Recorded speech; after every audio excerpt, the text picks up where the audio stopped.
আসছি। যা।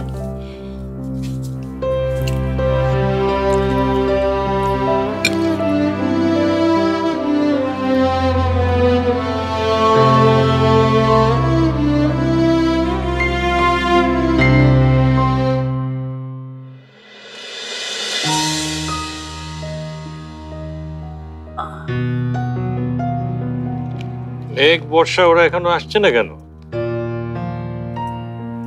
আচ্ছা আসগর, মেয়েদের সাথে কথা বলার সময় তোর মুখটা রাগে রাগে হয়ে যায় কেন রে বাবা?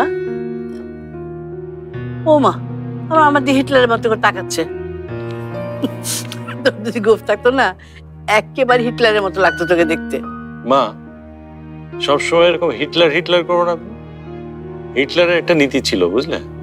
সময় জ্ঞানটা তার খুব ভালো ছিল, যেটা তোমার নাতনিদের মধ্যে একদম নেই। এই জন্য ওরা তোর কাছ থেকে দূরে সরে যাচ্ছে। সবসময় শুধু নিয়ম আর নিয়ম। এই বয়সটা তোদের নিয়ম ভাঙার। কি করবো মা বলো, আমি এইরকমই। শত চেষ্টা করে তো ওদের মায়ের মতো হতে পারলাম না।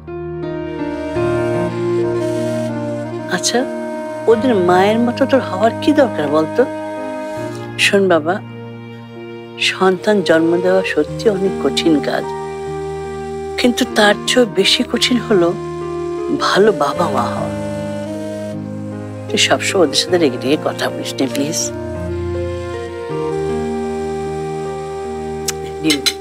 এসো এসো এসো এসো, দেরি হয়ে গেল, বস বস, খেতে বস। বসো।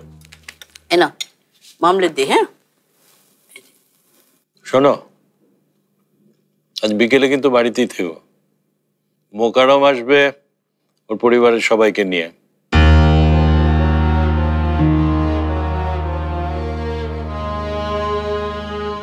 মেঘ,